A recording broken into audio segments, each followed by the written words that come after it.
Vous êtes sur le Rocking Chair et moi, toujours sur mon Rocking Chair. C'est la chaîne qui est dédiée aux seniors, aux retraités, aux personnes âgées et, comme à chaque fois, je lis un article bien-être ou un article d'info ou de conseil pour vous, les seniors. Il va s'agir d'établir des liens significatifs en tant que senior de manière, moderne. Comment utiliser les sites de rencontres ou les applis de rencontres? Alors, on va pas tarder, je vais lire directement l'article comme à mon habitude. En vieillissant, les cercles sociaux deviennent souvent plus petits.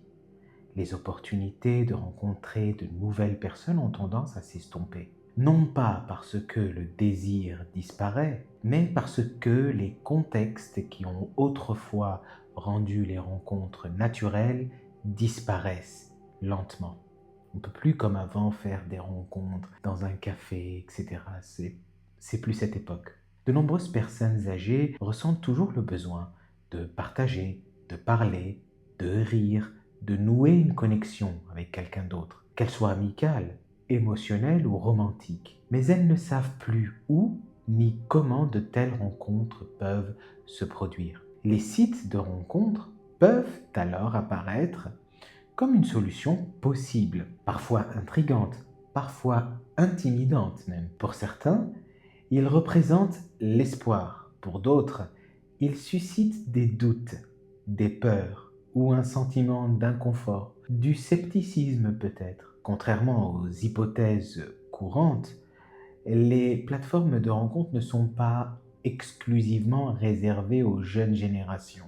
De plus en plus de personnes âgées les utilisent avec succès, à condition qu'elles les abordent avec clarté, patience et respect de soi. Établir des liens significatifs en tant que senior n'est pas une question de séduction, de performance ou de preuve de quoi que ce soit. Il s'agit d'honnêteté. Les sites de rencontres sont des outils, pas des garanties.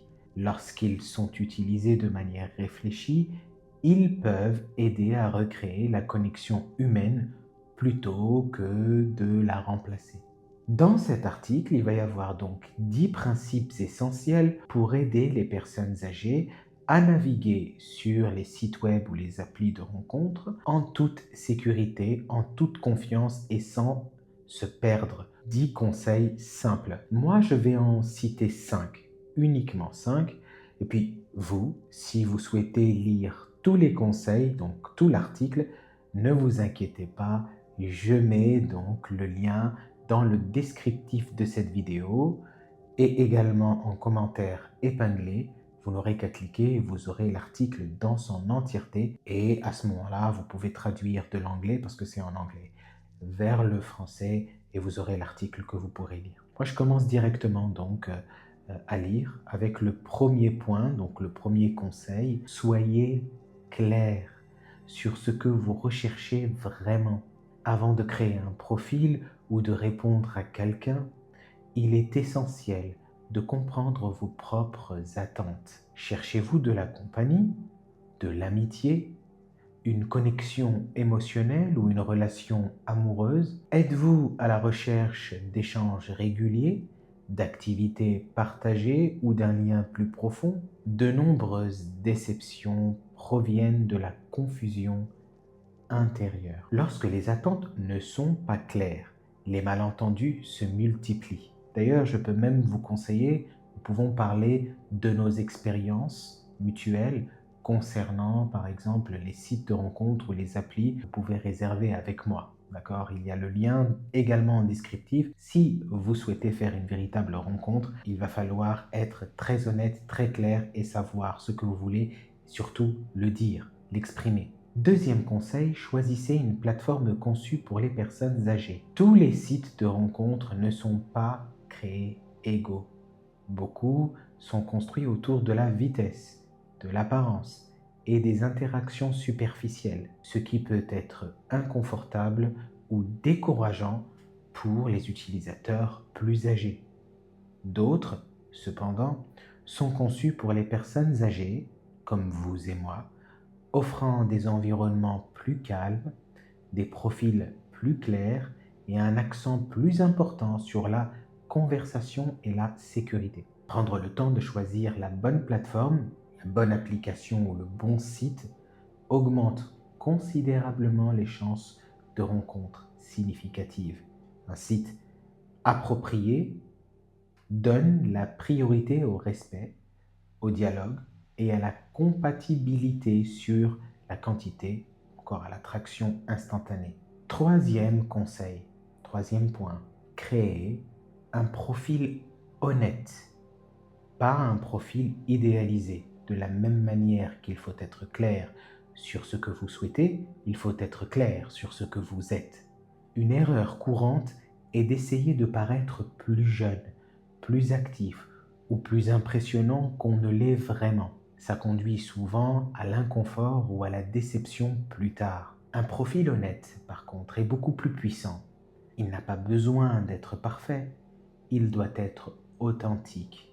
Partagez qui vous êtes aujourd'hui, ce qui compte pour vous maintenant et ce que vous appréciez permet aux autres de se connecter avec la vraie personne derrière le profil.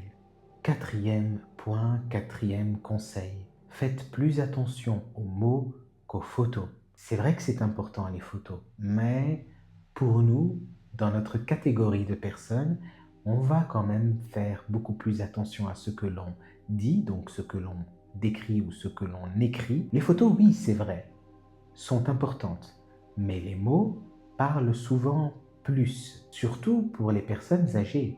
Une description réfléchie révèle la personnalité, les valeurs, la maturité émotionnelle et le style de communication bien mieux qu'une image seule.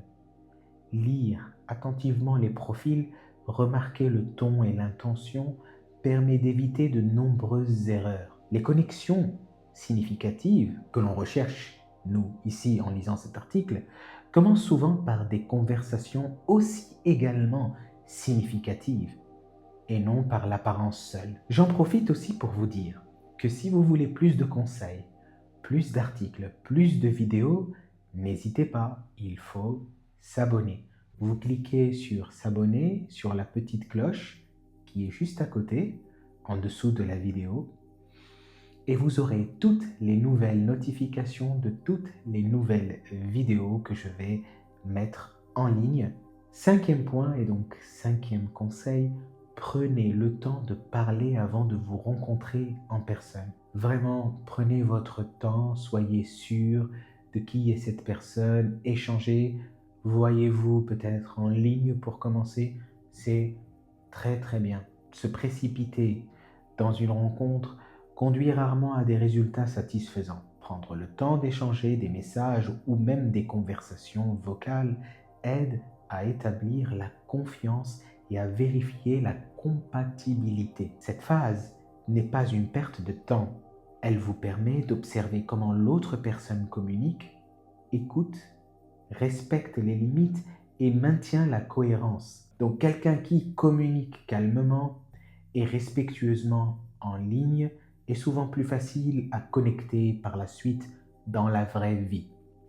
Et voilà, les amis, si vous souhaitez lire les 5 autres conseils, vous avez le lien dans le descriptif. Si vous voulez réserver un rendez-vous avec moi pour me parler de votre expérience, vous pouvez réserver donc en cliquant sur le lien qui se trouve dans le descriptif sous cette vidéo. Et si vous voulez rejoindre tous les autres donateurs, les tipeurs, ceux qui m'encouragent, je dis tipeurs parce que c'est sur Tipeee bien sûr, T-I-P-E-E-E, tous ces donateurs qui m'encouragent donc à continuer de faire des vidéos, à produire des vidéos de qualité. Dans ce cas-là, vous pouvez faire un don récurrent de 1 euro, de 5 euros, comme vous le souhaitez, nous aider avec un petit quelque chose. Voilà, ça devient considérable et ça nous donne de la motivation pour continuer. Merci à tous. N'oubliez pas de vous abonner. Je vous dis à plus. Ciao, à très bientôt.